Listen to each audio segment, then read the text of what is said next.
Hi everyone, we're about to get started. We're strictly doing this 30 minutes because the doctors have to get to another meeting. One question, one follow-up. Turn it over to the doctors for brief remarks. Yes, well, good afternoon, and it's after an extra long weekend, and we're hoping that it seemed to be everybody did the continuing physical distancing, social distancing, and did virtual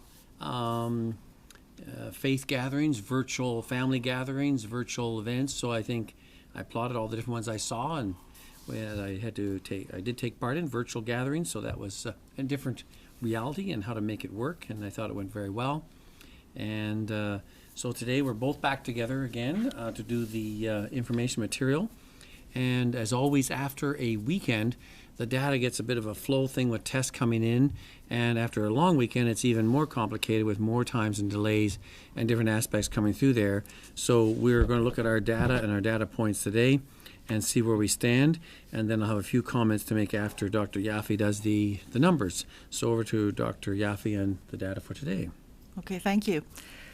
So the numbers as of 4 p.m. yesterday, as entered by the public health units, there are a total of 7,953 confirmed cases of COVID-19 in Ontario, reported at that point. This represents an increase of 483 cases from the previous report, and the percentage of women is going up. It's 55.2%. 40% of the cases are 60 years of age and older. That is increasing as well. And almost 55% of the cases reside in the Greater Toronto Area. At this point, we've had, unfortunately, a total of 334 deaths reported, which is an increase of 43 deaths from the previous report.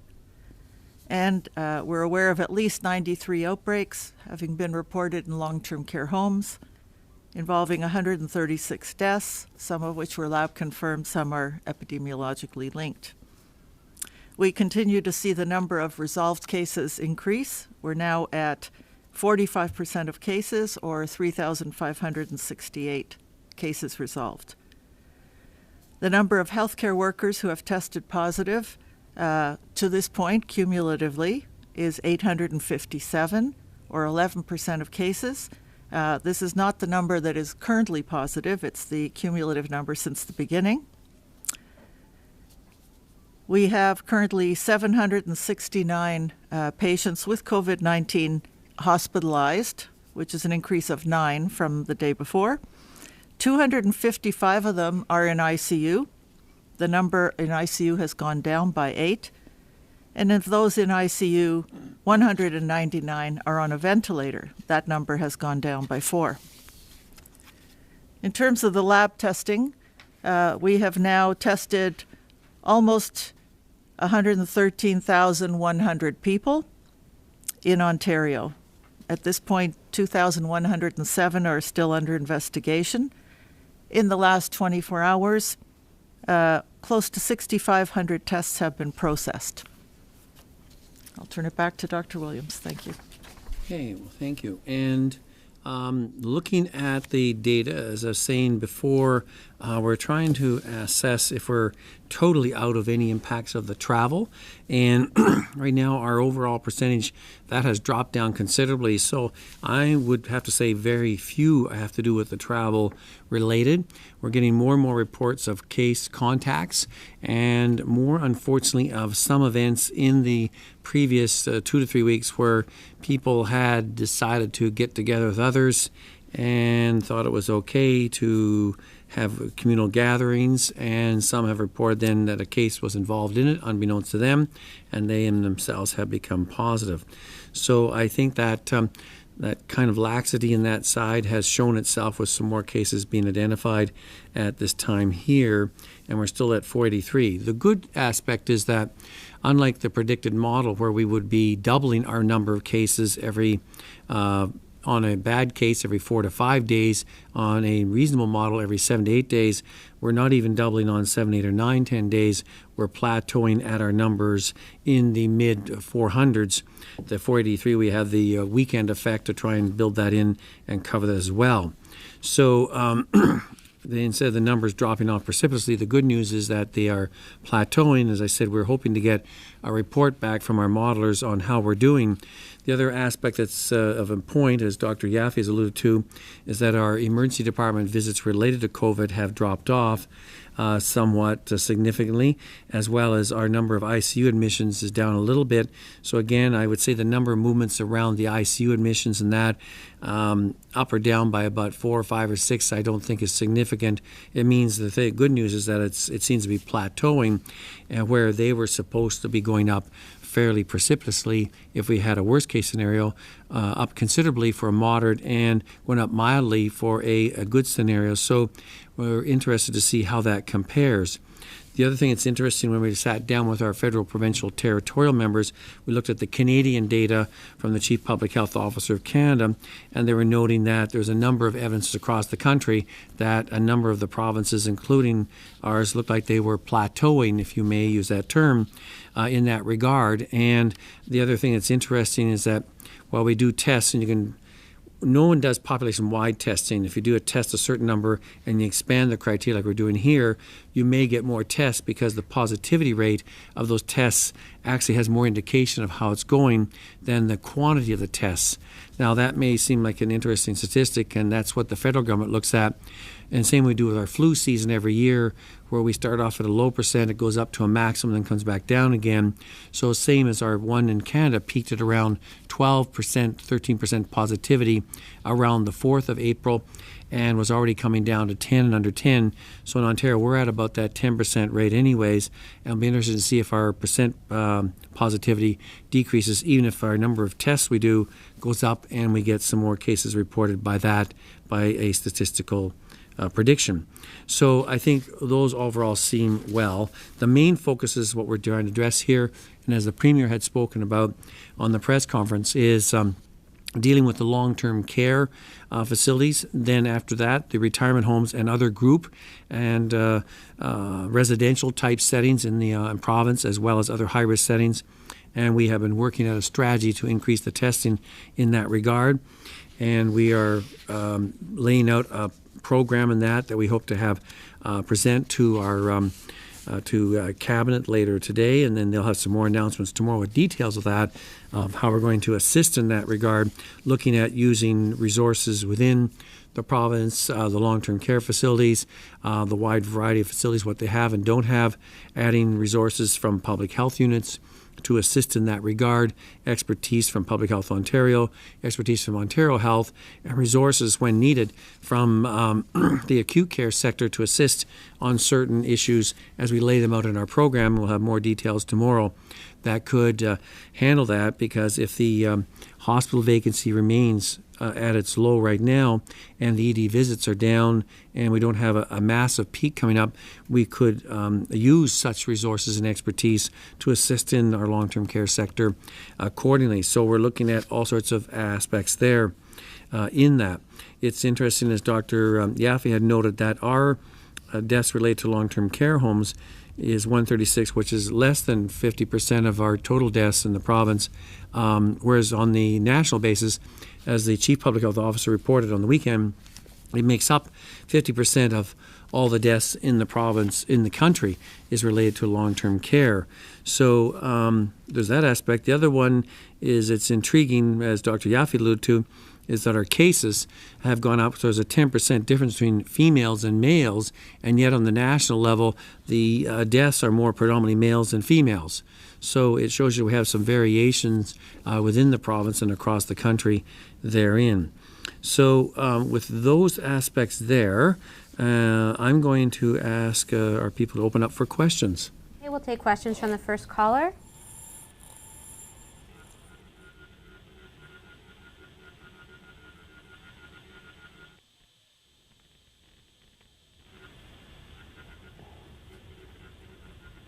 Your first question comes from Morgan Campbell with Global News. Please go ahead. Hi, doctors. Thanks for taking my question today. I wanted to gauge your reaction on something here. Global News has obtained documents from Toronto Public Health and a directive from you, Dr. Williams, that states staff in long-term care homes that test positive for COVID-19 may return to work if they are asymptomatic or not showing symptoms of the virus. as long as they're isolated and wearing PPE. Why are we allowing workers who may still be able to pass the virus into facilities, to go to work and work in these long-term care homes? Yeah, I was asked about that. I did look at the directive, and the guideline is that a healthcare worker who, we had the ones before that had the travel history and some exposure, were asked to go to the 14-day isolation. There was a sense of the essential worker that could, if it was really critical and agreed on by all parties, could return to the work situation if they were still asymptomatic and wear proper PPE while on the job. The one you're referring to is that if you have a person or staff member who is asymptomatic, who, by the way, gets tested positive, it says that after 14 days after the test, they could return to work. So I think there's some interpretation issues there with what's being done at the local level. So who would be deemed critical, and under what conditions would they work? Would they only work with other patients who are positive with COVID-19? So the original position was to mostly deal with acute care hospitals, where they would sit down with all parties, usually with both management and union, and determine ahead of time certain key positions, for example, ICU staff, where they felt if there was people off because of the isolation period, the 14 days, or travel history, that they would be compromised in their programs and services. So they would agree on the positions that would be identified as essential, and those, if there was need be, could bring someone back before their 14 days was up if they're wearing proper PPE and monitored on a daily basis by the organization. Next question. Your next question comes from Rob Ferguson with the Toronto Star. Please go ahead. Hello, doctors. Welcome back, Dr. Williams. I was just wondering, yesterday I was asking about the policy of having still allowing healthcare workers to work in more than one nursing home. I'm assuming you recommended the change. I'm wondering what was the turning point for this decision, and if you wish you'd maybe done this sooner. Well, from the beginning, we knew this was a concern, and we asked that there would be a number of steps taken in there that would, one, identify first who those workers are that work at multiple sites. Second, asking those employees who did that they would notify their employer, so the employer knew that they worked at site A, B, and C, for example, and if there was an outbreak in one, that they would not be allowed to work in the other two. There was a sense that saying, could you actually do something to reduce those number of multiple site working things? And we have been putting that to the recommending up for that to be considered, and various parts, including the Ministry of Long-Term Care and the Ministry of Labour in Ontario, have been working on how to do that. And I think in the press conference today, the Premier had made some comment that would be addressed. So we're waiting to hear back from the Premier on how they want to address that from that legal perspective. Follow-up?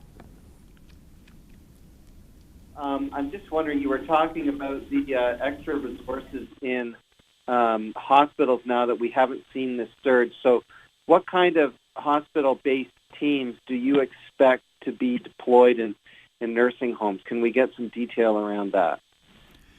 So mostly what we're looking at is that in these, as you know, the hospitals have their own infection control committees, and they have their own infection prevention control practitioners, as well as other ones that look after their outbreaks. So they have a large skill base of trained infection prevention practitioners who can undertake and do undertake on a regular basis the training of the staff within the hospital, the monitoring of the knowledge of the staff, the various protocols and procedures being adhered to and followed.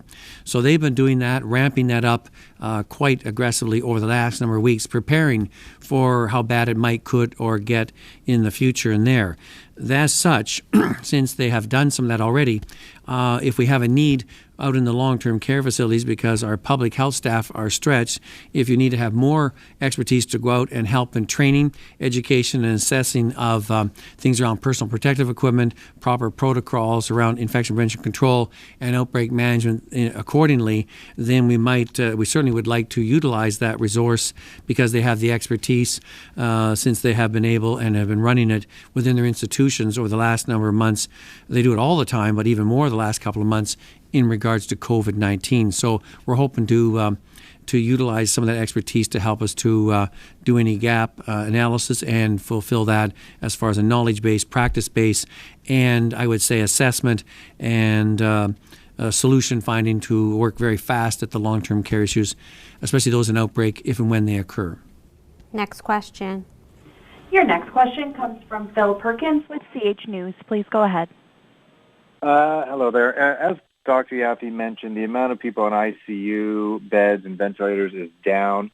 Do we know why? Is that because they're getting better, or is it because they are no longer with us? I don't have the actual breakdown of the number that went in, the number that left, and how they left, but I think there are less people ending up in hospital, and some people are recovering, which is good news. Unfortunately, people with COVID-19 do tend to stay, when they're in a ventilator, they stay longer than others, but they do come off. But I don't have the breakdown for that question. Follow up?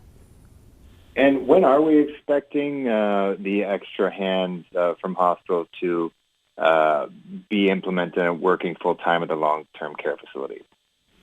So the question is that you said working full-time at long-term care facilities.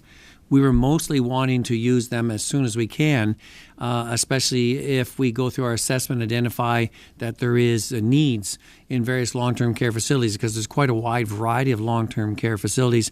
Some are quite well resourced and can handle most of that on their own, some with a little bit of assistance from the local public health unit, but others may need more assertive action. So we're doing an assessment of what we need to prepare them better. Now we have adequate personal protective equipment for those facilities, and then to ensure that the staff are ready and prepared, as well as the organization, to deal with a potential outbreak, to deal with a presumed outbreak and a confirmed outbreak, and then even more further, if there's were large outbreaks in institutions, how we might use that expertise, if you may, I wouldn't say it's not meant to be a full-time work level. It's supposed to be more on a task basis, that they would give us their expertise and time accordingly to assist as needed, and we'd identify it along with our Ontario Health regional offices how best to do that.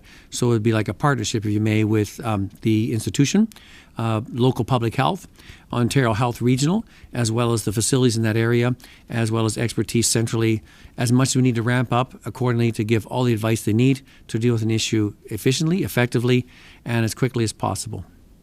Okay, next question. I believe that's the last one. Your final question comes from Michelle McCoogie with the Canadian Press. Please go ahead. Thanks very much. Dr. Williams, my first question has a bit to do with details that I know you're still working out to some degree. You've outlined some of it today in terms of the care that can be, or the help that can be expected to be sent to the long-term care facilities. Do you have any kind of timeline as to when some of that additional help may be deployed? Well, we're trying to work as quickly as we can to undertake that, because remember, last week we were saying that we were optimistic that the curve was bending and that the predicted massive increase in load to our acute care sector may not be as necessary. So we wanted to see how the data came out over the weekend and ask our modelers questions on that, so that could we avail ourselves of that resource. We couldn't before if there was actually an impending huge caseload coming down the way for our acute care hospitals in that sense. So we had that made available, and so we're trying to move as quickly as we can with also our increased testing capacity, the increased availability of personal protective equipment, and now this resource gives us three resources that we weren't that readily available for us a week or so ago that we have now, and so we're very encouraged with that and trying to work as quickly as we can to utilize that to keep our number of outbreaks down, both in the frequency of the outbreaks, the large or size of the outbreaks, and as we're seeking to do, to make where we can, where it's reasonable, of course, with these large numbers of frail elderly patients who are in their final stages of life in general, to make it to try and decrease any morbidity and mortality related to COVID-19 as much as possible. Okay, follow up, and this is the last question. sort of building on the last point you made there, Dr. Williams, with regard to elderly patients, and this is more of a retrospective sort of question, but the way that the COVID outbreak has played out in those long-term care facilities, do you feel that it's shown a bit of a light on how we as a society have handled their care? Do you feel that we've done all that we can to date in order to protect that vulnerable population? Well, that's a question we always ask ourselves, and that's why we're doing this review and looking at it, and that across the country at the federal, provincial, territorial level, all the provinces are dealing with the same issue. And we're asking ourselves of how COVID-19 expresses itself, how it moves through in there, the whole aspect of having a number of residents in these facilities who have already have shortness of breath, already have some coughing, and do not mount much of a fever. So it's very hard to pick these up very early because they don't evidence all the clear-cut symptoms of influenza-like illness, if you may. And at the same time, some of the staff are coming in presumably with either mild or presumptive or pre-symptomatic and may be having some infection. So we're learning a lot as we go through this one and seeing how it evolves and looking at these high priority settings and how does it evidence itself in each one. So ask ourselves, can we do more? Well, that's why we're attempting to move in even more to see if we can even bend the curve in the long-term care outbreak situation, which is different as we see at the federal, provincial, territorial level. It's different than the general population. It's a unique gathering of high-risk individuals, and how do we best handle that with their levels of comorbidity and their limited immunity anyways. So we're all being tested at this across the country, and we're seeking to try whatever we can and to advise each other of our successes and some of the limitations therein, but everybody's putting a full court press on this matter. Okay, thank you, everyone.